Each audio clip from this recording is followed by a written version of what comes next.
Angel po si Angelo Palmona sa giiwan sa inyo na isang magandang umaga. Maraming salamat. Life goes on! Nine. Good morning, Lakay. Good morning, Sister At good morning. Magandang mainit na umaga. Angel po si Angelo Palmona sa giiwan sa inyo na isang magandang umaga. Maraming Sa salamat. Pilipinas, una sa Pilipino. Kung good vibes ang hanap mo, dito ka na sa Sigurado! Mula sa mga istoryang nagbibigay ng inspirasyon hanggang sa mga kwentong may dalang solusyon. Mga balitang pampagaan ang pakiramdam at pampaganda ng araw. Hindi lang ba sa good news, kundi the better news. Mula Lunes hanggang Biyernes, 1:00 ng tanghali sa DZRH TV.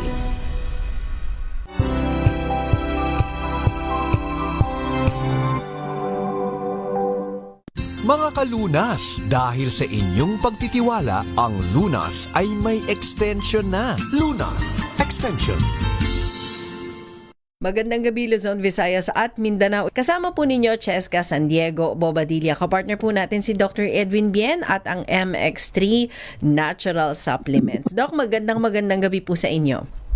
Magandang gabi po sa inyong lahat. Tag-init. Grabe. Grabe. Akala ko, Doc, ako lang yung nakakaramdam ng sobrang maalinsangan, ang init, pero halos lahat pala, Doc, ganyan ang complaint. Talagang iba yung init. Akala pa naman natin patapos na ang summer. Tapos nag-schedule pa ng mga brown out. O kaya walang tubig, mga ganon, Doc. Wala. Kaya nga bagay yung pag-usapan natin dito sa Pilipinas. Oh. Siguro na-foresee na nila Pag-usapan natin awareness ng hypertension sa ating bansa. Ayun, hypertension, high blood, pagtaas ng blood pressure po ninyo. Naku, marami yata makakarelate dito sa ating pinag-uusapan. Yung init, may kinalaman ba dyan? Yung sudden change ng temperature, halimbawa galing kayo sa labas, sobra talagang init, papasok kayo sa air condition room, may epekto ba yan sa ating blood pressure? At ano yung mga bawal? Ano din yung mga dapat gawin? Yan ang ating pag-uusapan ngayong episode na ito. Pero banggitin muna natin, Doc, yung ating hotline number, pati yung ating Facebook para dun sa mga gustong mag-message sa atin. Sa mga naha-high blood po, sa mga napapanood nyo sa TV, yung drama sa ating gobyerno, i-text nyo lamang po 0918-8888-693. Oo. Marami tayong pag-uusapan tungkol dyan. Unang-una na siguro, Doc, yung statistics muna ng hypertensive sa Pilipinas, Doc. Ay, mataas. Alam mo, kaya nga nagtayo dito sa bansa natin ng Philippine Society of Hypertension. 7 ba naman sa 10 ng adults pasok doon sa high blood? Oo. Kasi nagulat din ako. Iniba ba naman nila yung numero? Binago, Doc. Iniba. Okay. Ang tanong ko dun sa grupo, alam mo mga doktor ito from different specialties. Cardiologist, neurologist, vascular surgeons. Okay. Sa buong Pilipinas to, nagtayo sila ng grupo. Ang dati kasing blood pressure, tatawagin kang high blood, hulaan mo anong numero. Dati. 1, yung BP, Doc? Oh, BP. Parang 140 over siguro 100. 140 over 90 ang high blood 20 years ago. Okay. Ibinababa naman nila. Ano na?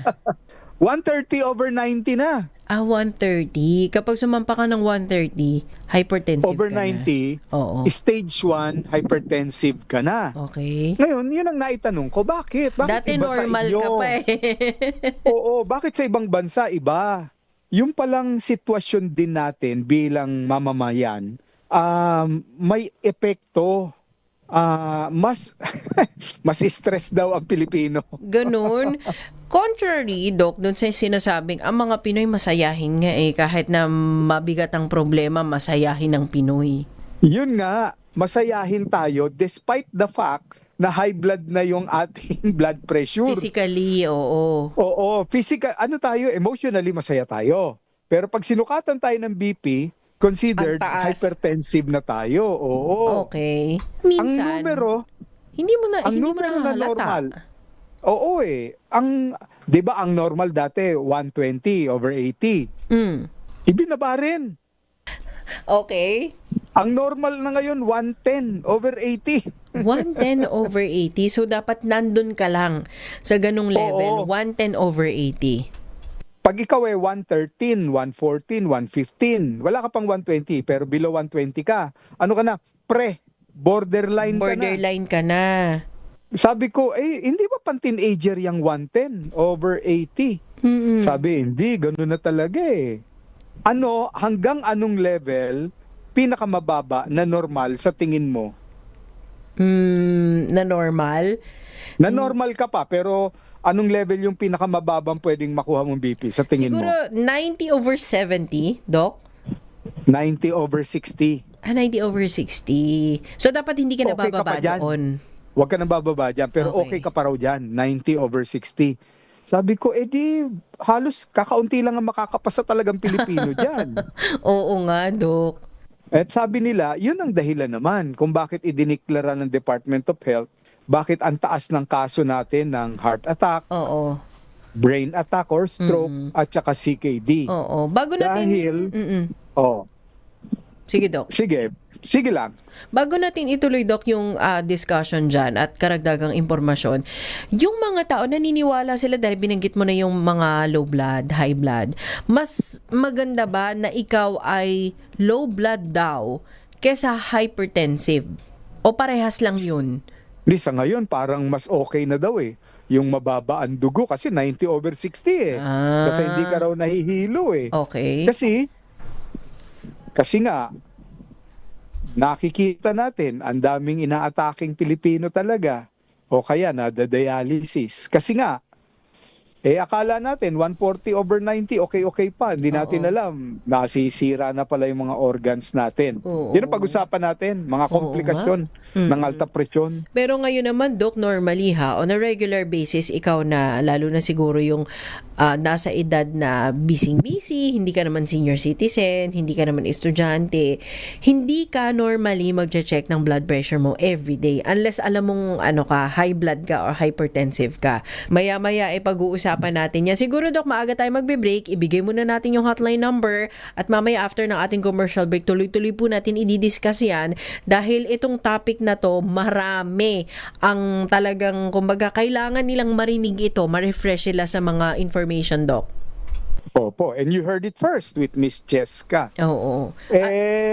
Text ko lang kami, 0918-8888-693. Ayan. Kapartner po natin si Dr. Edwin Bien. Katuwang din natin sa talakayan ang MX3 Natural Supplements hatid sa atin ng DMI Philippines. Kung may mga tanong kayo, pwede rin kayo mag-message sa akin, Cheska San Diego Bobadilla sa Facebook. Babalikan natin si Dr. Edwin Bien matapos lamang po ang ilang paalala.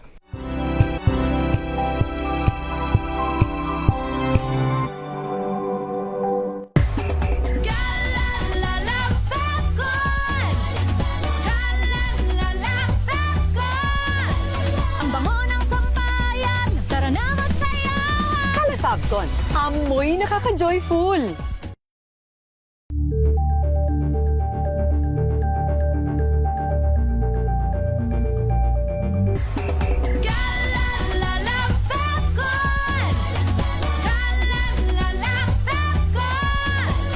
bango ng sampayan, tara na magsayawan. Fabcon, amoy nakaka-joyful.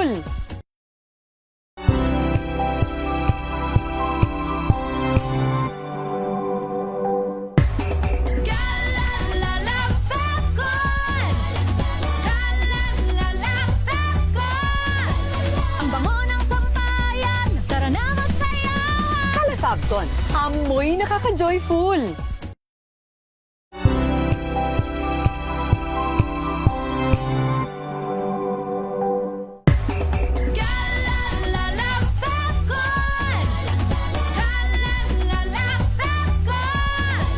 Ang bango ng sampayan, tara na magsayawan. Fabcon, amoy nakaka-joyful.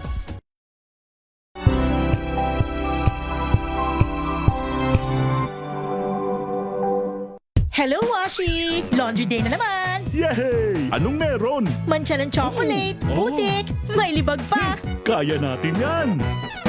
With Pride Washing Machine Detergent, may triple stain away formula. Tanggalang makapit, madikit, at malupit na dumit mancha.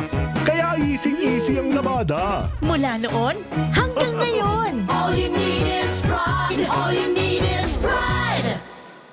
ACS.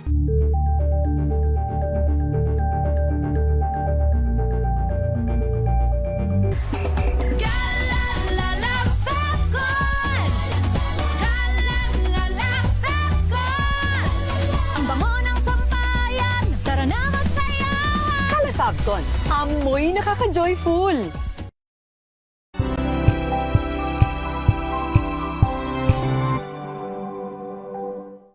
Maagang balitaan, maagang usapan sa mga issue at balita. Kasama si Kuya Angelo Palmones sa Magandang Umaga Pilipinas. Mula Lunes hanggang Biyernes.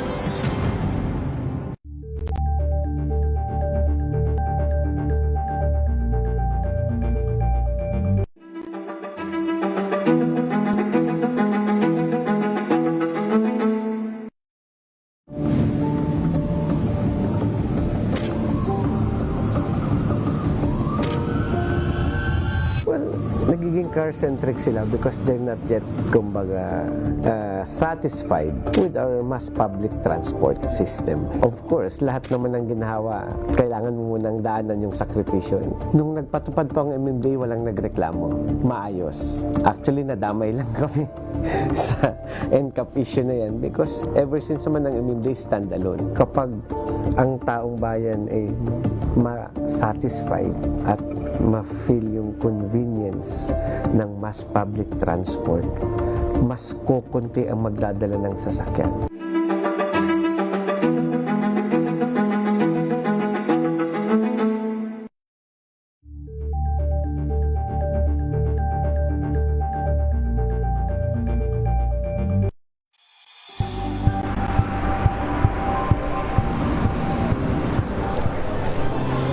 ating mga eksperto.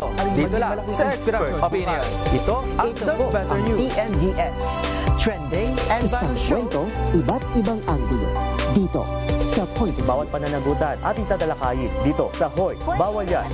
Pilipino, dito lang sa DZRH. Match up of entertainment and lifestyle. Ito ang MBC TV Network News.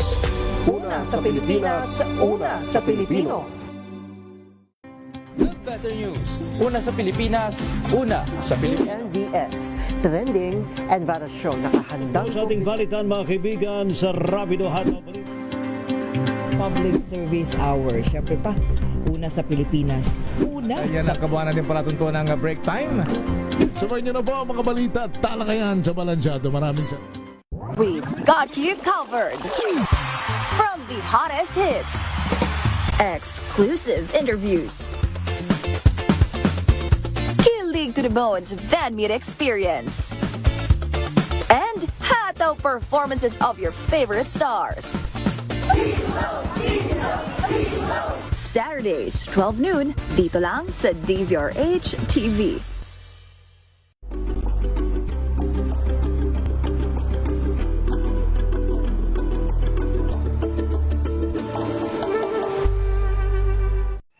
Mga balitang gigising sa inyong umaga. Mga balitang kailangan mong malaman. Mapapakinggan sa ACS Balita sa 2x2. Kasama sina Anthony Taberna at Jerry Baha. Lunes hanggang Biyernes. Samahan niyo po ako hanggang 7:30 ng gabi. DZRH Usapang Liga. Magandang gabi Pilipinas, Metro and Mega Manila, nas extension sa DZRH at RH2. Naray si Bayan. At Kisses Hubson. Para sa DZRH, una sa Pilipinas. Una sa Pilipino.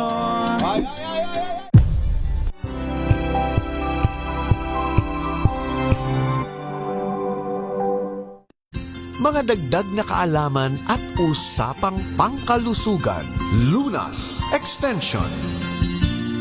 Balik tayo sa ating talakayan na bahuling bahagi na po ng ating discussion. Kasama natin si Dr. Edwin Bian. Pinag-uusapan natin high blood, hypertension. Sana wala kayo nito pero sabi nga nito medyo naghigpit Binaba yung yung kategorya. Dati kung akala mo 140 bago ka maging high blood, 130 na lang ngayon, Doc. 130 over 90. Opo. Oo. Tapos dapat hindi ka na rin bababa pa or dapat ma-maintain mo na sa 90 over 70 hanggang 100 over 70 o 100 over 80. Oo. Pag 100 over 70 o 100 over 80, magbunyi ka. Isa ka sa mga swerte. Okay. Pagyabang mo.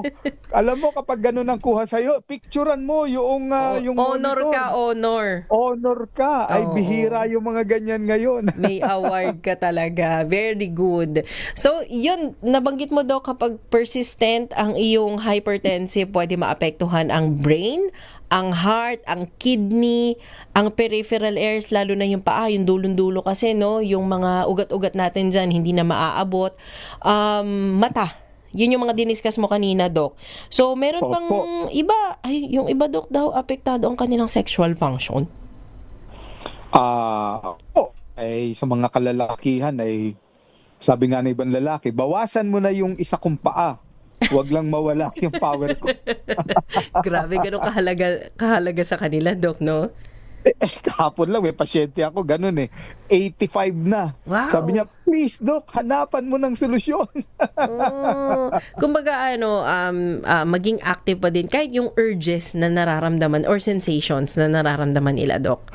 Alam mo, sa mga kalalakin, it's not because gusto ng lalaki kapag may edad na makipagsiping, kundi kapag gumising kasi ang lalaki at naramdaman niya na mayroon pa siyang ganun nga, erection, ang feeling kasi ng lalaki, ay, lalaki pa rin ako. Okay pa ako.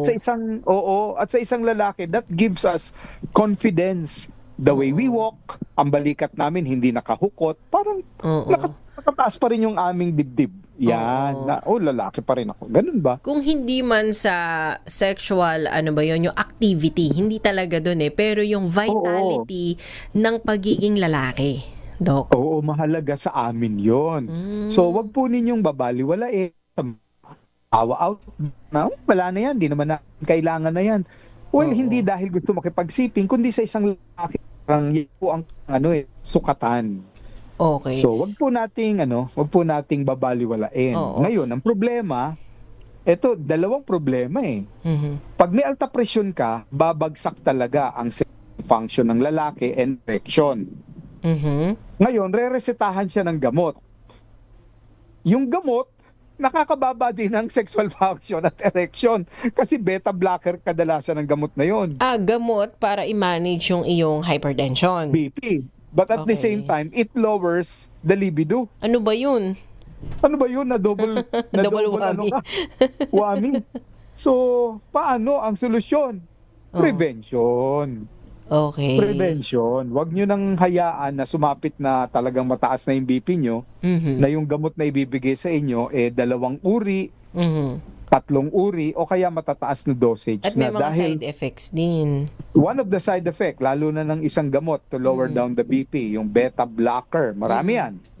Yung mga, ang dulo lock, beta lock, mga ganun. O kaya, LOL, propanolol, yung mga ganun ba? Ano yan? Talagang that will lower down your sexual urge. Naku. Yung iba naman, Doc, ang persistent na hypertension nila, ang napapansin nila parang yung memory function nila, yun naman yung naapektuhan. Ay, wag nating pagtatawanan si lolo si lola na, ay, ulyanin na. Alam nyo, yung pagiging ulyanin, marami pong posibleng dahilan doon. Okay. Well, I understand. Isa doon yung tinatawag atrophy. Tumatanda na lumiliit na rin yung utak. Pangalawa, pwedeng tinatawag na ischemia. Hindi naman lumiliit yung utak, pero yung daloy ng dugo kumokonte. Pero pangatlo, yung high blood pressure. Pag mataas talaga ang BP sa loob ng utak, ay magkakaroon niya ng maliliit na mga putok-putok. Pag sinitiskan namin, nakikita namin, ang tawag namin doon, multiple small infarct. Okay.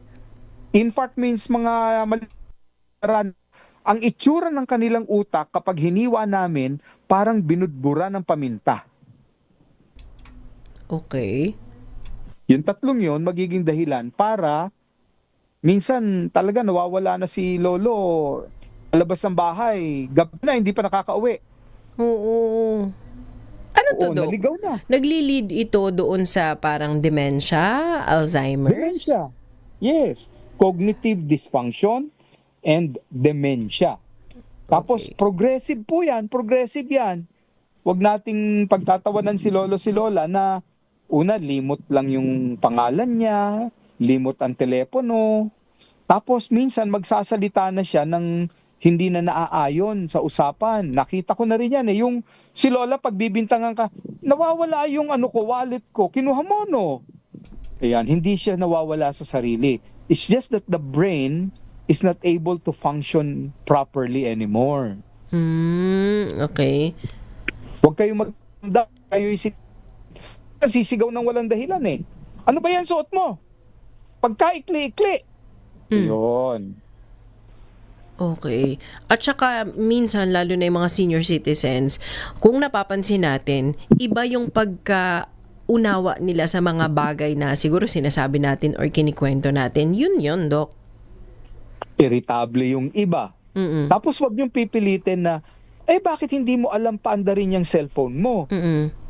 Minsan hindi nila talaga kayang unawa yung mga app na yan sa cellphone na yan Sabihin, so, nakailang turo na ako sa inyo. Oo, ba? Picture lang. Kung anong pinipindot mo.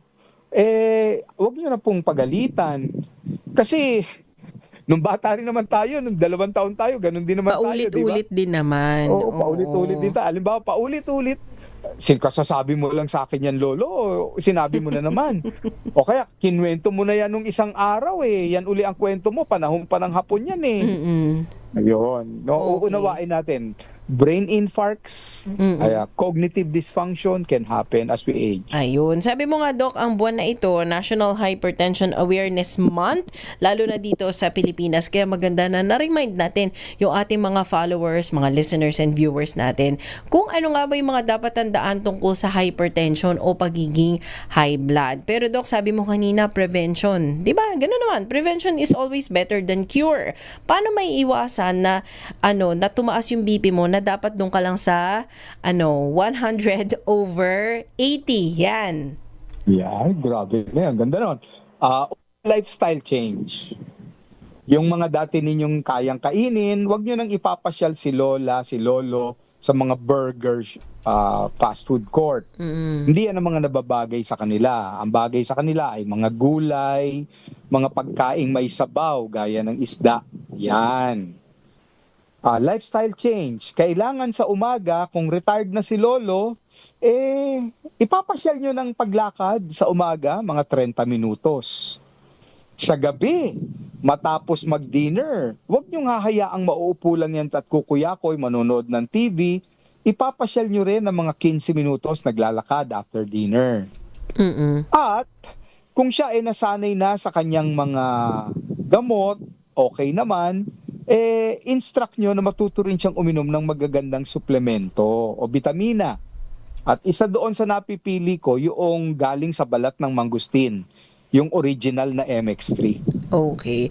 Actually, yung mga ganyan, lolo't lola natin, Doc, di ba? Yung mga anak na kasi ang bumibili ng kanilang mga gamot, ng kanilang mga vitamins and supplements. So, isasama nila tong MX3. Kasi may ang mga gamot, di ba, Doc, may oras yan. Kaya sila na ang nagbibigay para to make sure hindi nakakaligtaan, Doc.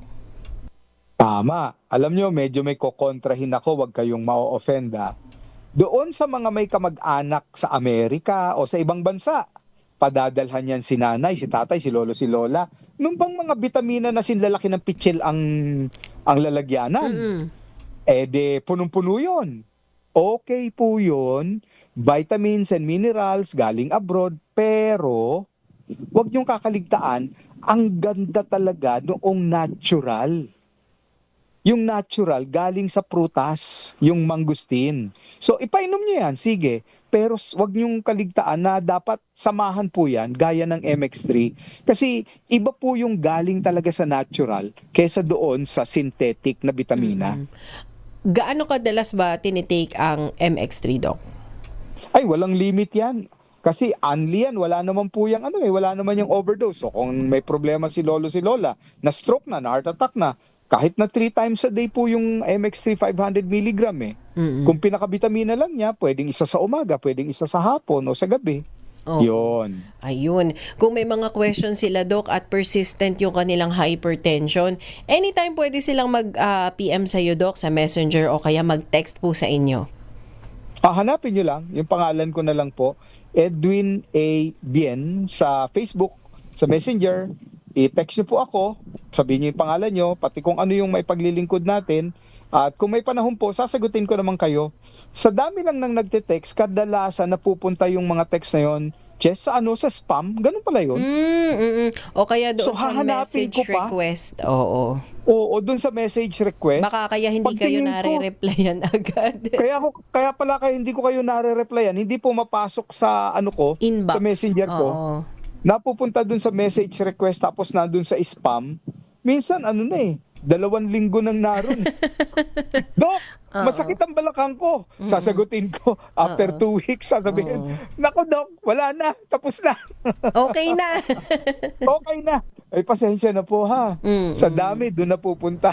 Oo. So, Doc, maraming salamat ulit sa mga ibinahagi mo na reminder, lalo na doon sa mga persistent yung kanilang hypertension at para doon naman sa hindi pa nagkaka-hypertension pero dapat iwasan na tumaas yung kanilang blood pressure. So, Doc, maraming salamat at magandang gabi po sa inyo, Doc.